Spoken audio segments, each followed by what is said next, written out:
has been kidnapped. Alan, please help me. Alice? You'll do exactly what I say if you ever want to see your wife again. I can't tell anyone except my agent Barry. Damn it, Barry, they'll kill her! You're my best friend, and I'm worried that you're not right in the head. The ransom is a manuscript I supposedly wrote that's coming true before my eyes. It happened just the way it was on that page. So dark. I have found only a few scattered pages. I want the entire manuscript. The deadline is in 2 days. I found Mr. Wake's pages. Good girl. How the hell did she get her hands on the manuscript anyway? I don't know. She's resourceful. I told you were too hard on her. Listen, I found out all sorts of interesting stuff while I was digging around. Yeah. Mr. Wake, it's Sheriff Breaker. We have an FBI agent here, Agent Nightingale. FBI? He's anxious to see you. You'd better come to the station. Okay, I'll be right over, Sheriff. Let's make this quick, huh? Help you folks? Name's Randolph. I'm the manager. We're looking for Rose. Works as a waitress down at the diner. Rose, sure. Nice girl. Who wants to know? I'm Alan Wake. The writer, huh? I heard on the radio you were visiting. Well, I'll show you her trailer. That Rose, she's a nice girl. Always pays her rent on time. As I was saying, Al, I found all sorts of weird stuff from the local newspaper's archives. This place is crazy. Disappearances, mysterious deaths, urban legends come true, and get this, most of this stuff takes place around Cauldron Lake. Well, you ain't wrong, mister. The Indians thought the lake was a doorway to the underworld. I'm the God-fearing type myself. I don't hold with that sort of thing. Yeah, okay.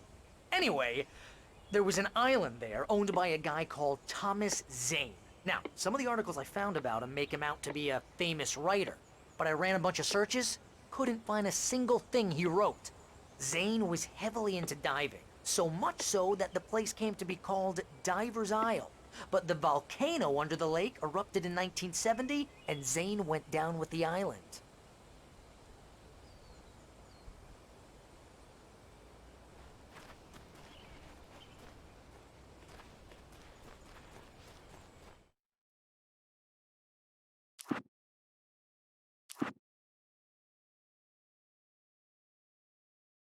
Barry had never gotten along with Alice, but he knew Alan loved her with an almost frightening intensity.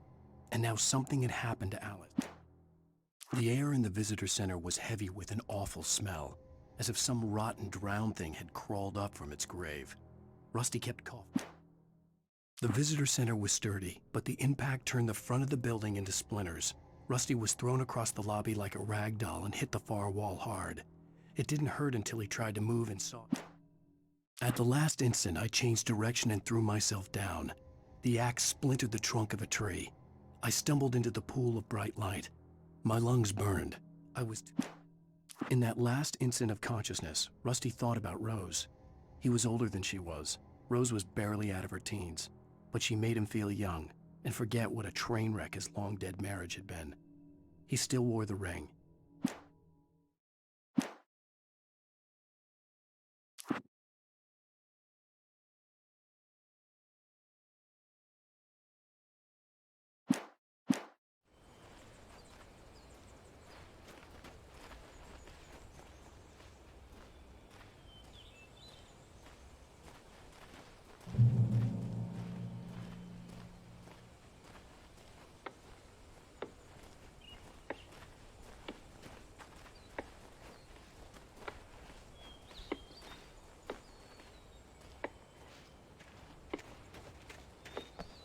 Yeah, how about that? It was there in the morning, as if it had fallen from the sky. But it would take a tornado to lift something like that. We're damn lucky it didn't crush any of the trailers.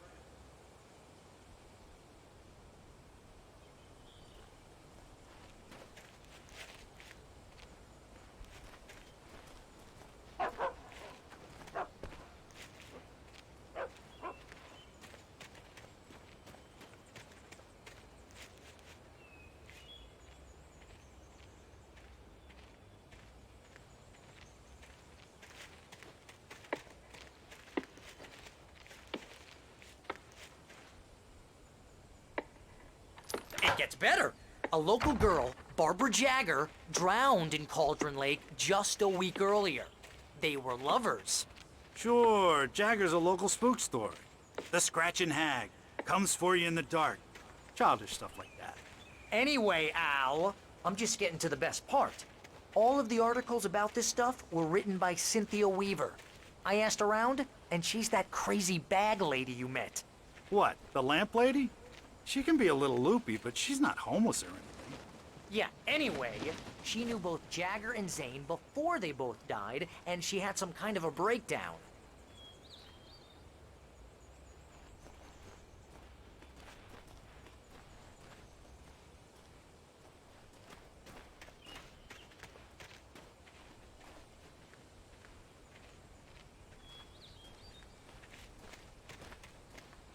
Well, mister, this here's Rose's trailer. You mind me asking what you want with her? We're just here to talk to her, pal.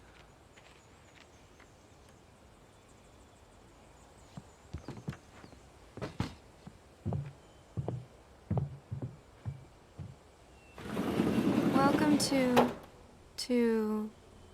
Oh dear, Mr. Wake. I'm so glad you're here. Rose, you have my manuscript? Oh. Oh yes. Yes. Please, come in. Hey, this is really good. Rose, Yes, my manuscript. I really need it. I understand. I know what you need. A muse to inspire you. Oh, for Barry? She doesn't have anything. Yeah, hey, Al? Al, what's... Oh... Barry! What? What?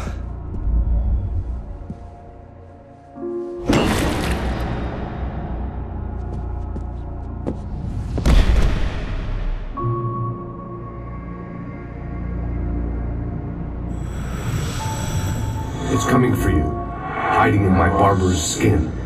I'm too weak to stop it. You must turn the lights on. I promised I'd come visit you and your lovely wife. You must finish what you started. I insist. You must turn the lights on. Turn the light on. Back to work, boy.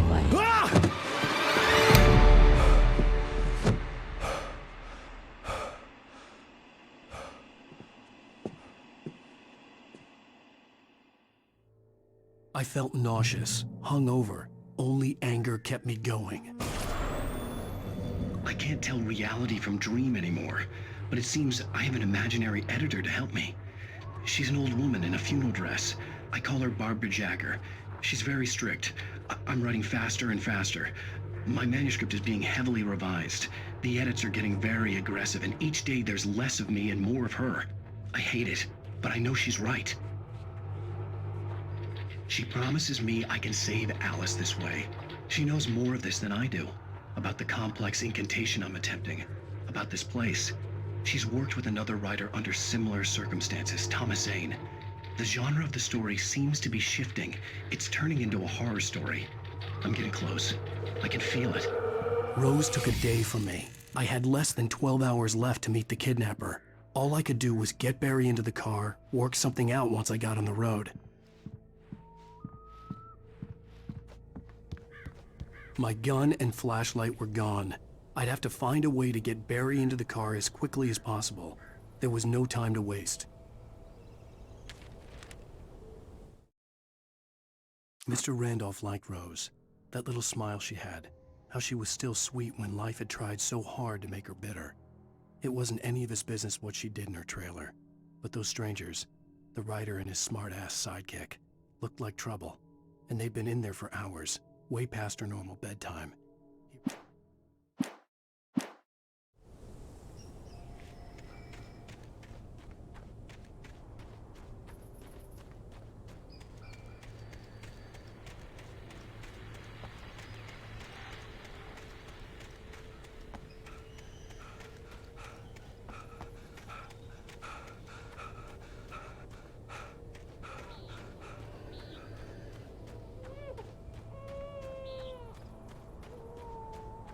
Oh, you're gonna get it now. God knows what you've done to that poor girl. This is Agent Nightingale, FBI! Get him up, Hemingway! You're under arrest! You move a muscle, I'll unload right in your goddamn face! Stay right where you are, Spillane!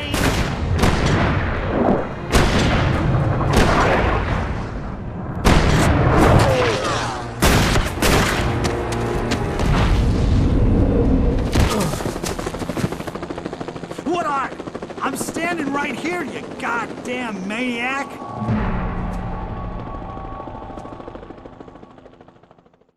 I hated to leave Barry behind, but there was no way I'd miss my appointment with the kidnapper. Give it up, Mr. Wake. Come on. Take it easy on him. Get after it! Don't let him get away! Move it! Move it! Move it! I'll have your chance if you let him get away!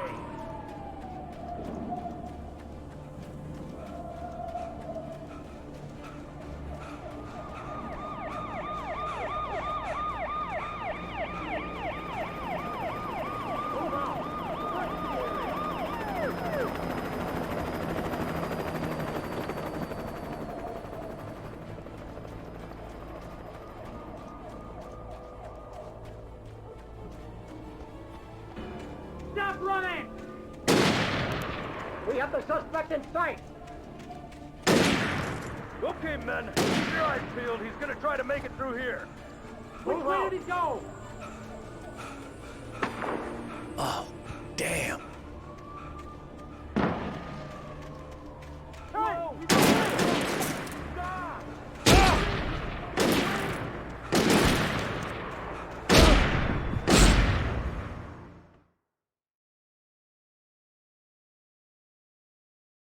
With the kidnapper. Give it up, Mr. Wake. Come on. Take it easy on him. Get after it! Don't let him get away! Move it! Move it! Move it! I'll have your chance if you let him get away!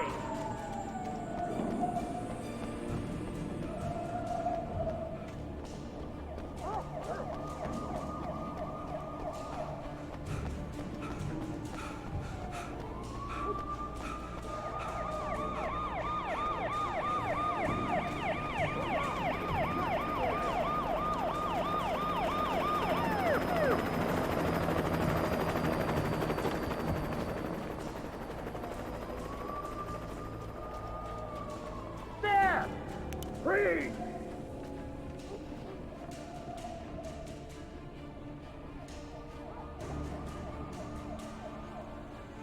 Which way did he go?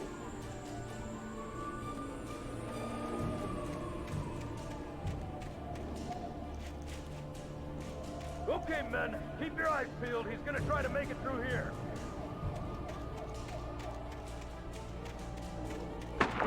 Keep looking. Damn. There now! Movement! I'm down there! Don't move! I don't see him! You see him? He's right there!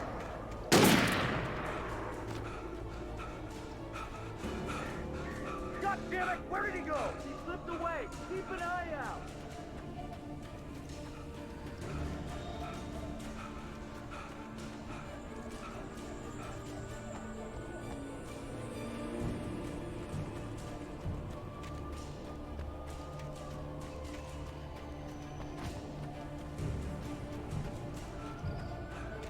He's gone!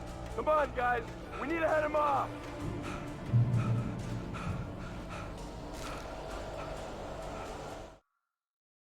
For decades, the darkness that wore Barbara Jagger's skin slept fitfully in the dark place that was its home and prison. It was hungry and in pain. It dreamed of its nights of glory when the poet's writing had called it from the depths and given it a brief, terrible taste of power and freedom. The rock stars had stirred it from the deep sleep the poet had sunk it back to in the end.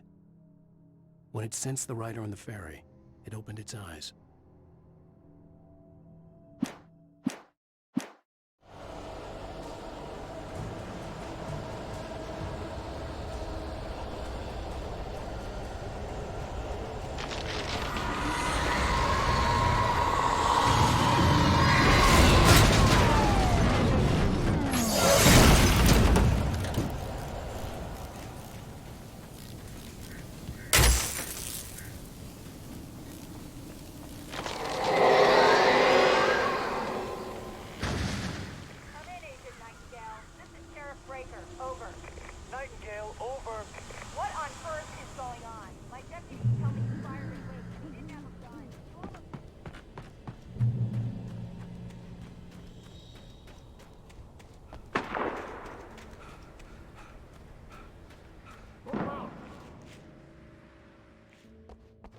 Search the area.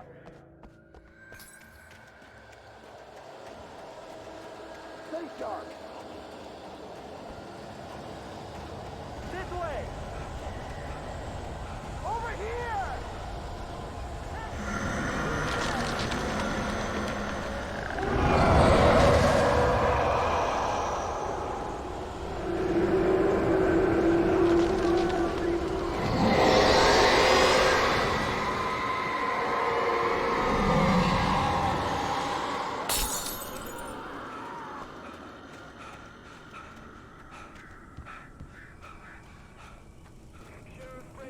This horror was everywhere I went, circling me.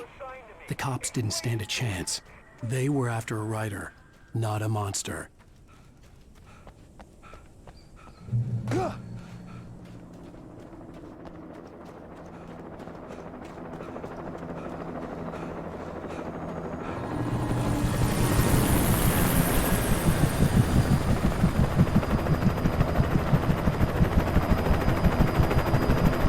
You on the ground. Hold it right there. There's nowhere to run.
This is James. Mulligan, Thornton, come in. Over.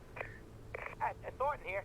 James, we got both Wheeler and Rose in custody. They didn't put up a fight or anything. Why, they were... Hey, Mulligan, what are you doing? Come on. Sit down and give me that. James, Mulligan here. Over. Go ahead, Mulligan. Over. We got Wheeler and Rose here. Wheeler's drunk or hopped up on something. Speaking of which, that Fed had a pretty distinctive whiff of Otis Scotch about him, if you know what I mean. Over. I don't have anything on that, Deputy Mulligan. Over. Well, whatever. Anyway, Rose is just being plain weird here. You better get Doc in to take a look at both. I imagined that the broadcast tower in the distance was part of the local radio station. Maine seemed like a decent guy. Perhaps he could give me directions to the coal mine.